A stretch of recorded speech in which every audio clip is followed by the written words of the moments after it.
नमस्कार दोस्तों, ज्ञान पाठशाला में आपका फिर से स्वागत करता हूं। आज मैं इम्पोर्टेंट चैप्टर लेके आया हूं, 10th क्लास के बच्चों के लिए काफ़ी हेल्पफुल रहेगा। इसमें हम बात करेंगे प्राइमरी, सेकेंडरी, टर्शरी सेक्टर्स की बात करेंगे, फिर ऑर्गेनाइज अनऑर्गेनाइज सेक्टर्स की बात करेंगे, पब्लिक प्राइवेट सेक्टर की बात करेंगे, फिर इसमें एम्प्लॉयमेंट और अनएम्प्लॉयमेंट की बात करेंगे। हालांकि दोस्तों, सबसे पहले हम बात करते हैं प्राइमरी सेक्टर होता क्या है। कहते हैं प्राइमरी सेक्टर सबसे बेसिक सेक्टर होता है और सबसे पहला सेक्टर होता है। इसका काम होता है रॉ मटेरियल को प्रोड्यूस करना। और फिर जब रॉ मटेरियल से फैक्ट्रीज़ में या कंपनीज़ में वो मैन्युफैक्चर होके ट्रांसफॉर्म हो जाता है एक फिनिश गुड्स में, तो उसको हम मैन्युफैक्चर सेक्टर कहते हैं। जब वो मैन्युफैक्चर्स गुड्स होता है, जब मार्केट में जाता है, ट्रांसपोर्टेशन होता है, बाय ट्रेन्स हो गया या ट्रक्स के थ्रू हो गया, वो हमारा सर्विस सेक्टर्स में आ जाता है। ये तीनों सेक्टर इंटरकनेक्टेड हैं, तीनों को अलग अलग ना पढ़ें, तीनों को इंटरकनेक्ट करके ही पढ़ें। इसमें कुछ एग्जाम्पल देता हूँ। सपोज़ एक किसान ने गेहूँ उगाया खेत में, तो वो जो गेहूँ था वो रॉ मटेरियल हो गया। अब उसका फिर दूसरे किसी बिजनेसमैन ने अपनी मिल में उसको पिसवाया, आटा पिसवाया, तो उसको हम इंटरमीडिएट गुड्स बोलते हैं। अभी ये मैन्युफैक्चर फिनिश प्रोडक्ट नहीं है, उसको इंटरमीडिएट गुड्स बोलते हैं। जब वो आटे से या ब्रेड बना देते हैं या बिस्किट बना देते हैं, तो वो मैन्युफैक्चर सेक्टर में आ जाता है।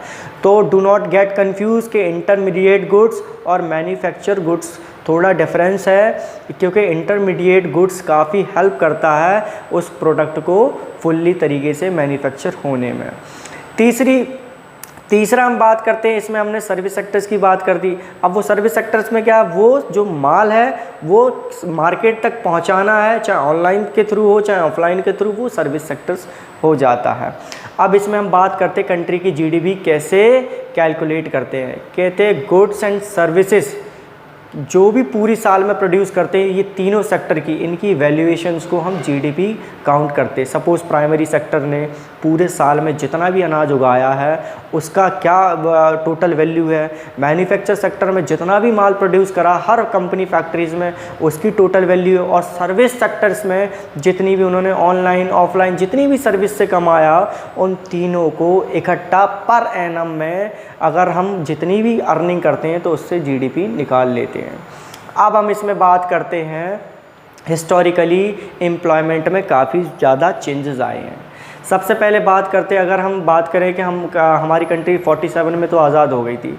Eight that time mostly people are engage in primary sectors, they are engage in agriculture activities. तो ये आपको पता है, करीबन अगर ये 1977-78 का डाटा दिया है आपके एनसीईआरटी की बुक में, इसमें ये बताया कि 71% peoples was engage in primary activities.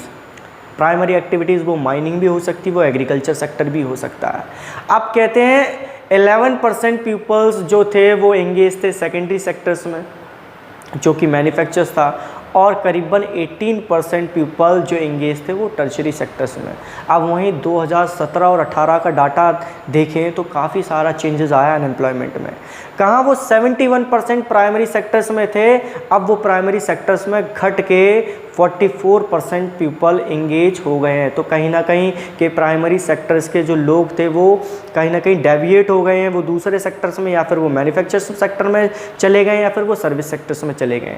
क्योंकि पहले जो किसान के बेटे थे वो किसानी करते थे, अब किसान का बेटा किसान नहीं, वो डॉक्टर बन रहा है, इंजीनियर बन रहा है, फैक्ट्रीज़ में काम कर रहे हैं। तो कहीं ना कहीं उनकी अगली जनरेशन मैन्युफैक्चर या सर्विस सेक्टर्स में जा रही है, जिसकी वजह से 2017 और 18 में ये देखा गया है कि उनकी पॉपुलेशन प्राइमरी से हट के सेकेंडरी और टर्शरी सेक्टर्स में डिस्ट्रीब्यूट हो गई है।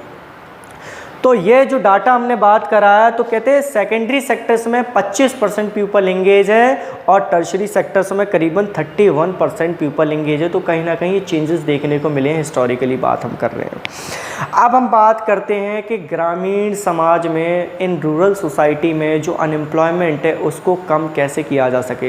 ये सबसे बड़ा कंसर्न था हमारी इंडियन गवर्नमेंट का। तो हमारी इंडियन गवर्नमेंट ने कोशिश करी है कि ग्रामीण लेवल पर अनएम्प्लॉयमेंट को कैसे ख़त्म करें।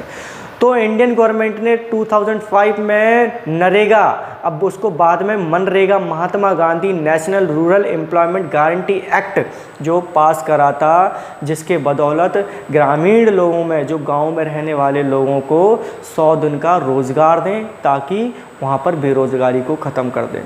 इसके थ्रू क्या होता है कि गांव में रहने वाले हर हाउस होल्ड में से करीबन एक बंदे को काम दें ताकि वो बेरोज़गारी ख़त्म कर सके और अपने फैमिली को पाल सके। इसमें क्या होता है कि छोटे मोटे काम करवाते हैं, जैसे चेक डैम्स होते हैं, रिवर्स खुदवा दिए हैं, नाले हैं, रोड मेंटेन करवा दिए। तो 100 दिन का काम गवर्नमेंट गारंटी करती है कि ग्रामीण लोगों को 100 दिन का काम देंगे। इन केस अगर सरकार काम देने में असफल हो जाती है, फेल हो जाती है, तो 100 दिन का जो भी वेजेस होगा उनके अकाउंट में ट्रांसफ़र कर देगी। हालांकि ये मनरेगा का लाने का पर्पस था कि ताकि रूरल एरियाज़ में जो अनएम्प्लॉयमेंट है उसको एरेडिकेट कर सके, कम कर सके। अब इसमें एक और बात करते हैं, इस चैप्टर में आपकी बात है कि ऑर्गेनाइज सेक्टर और अनऑर्गेनाइज सेक्टर में डिफरेंशिएशन क्या होता है। ये एग्ज़ाम में हालांकि पूछ लिया जाता है, 4 नंबर का या 5 नंबर का, ऑर्गेनाइज और अनऑर्गेनाइज सेक्टर। हालांकि यहाँ पर मैं एक एग्जांपल लेके बात करता हूँ। सपोज़ राम के फादर ऑर्गेनाइज सेक्टर में काम कर रहे हैं और श्याम के फादर अनऑर्गेनाइज सेक्टर में बात कर रहे हैं, तो इसमें डिफरेंशिएशन करता हूँ, इसमें बेनिफिट और क्या नाम नुकसान के बारे में बात करते हैं।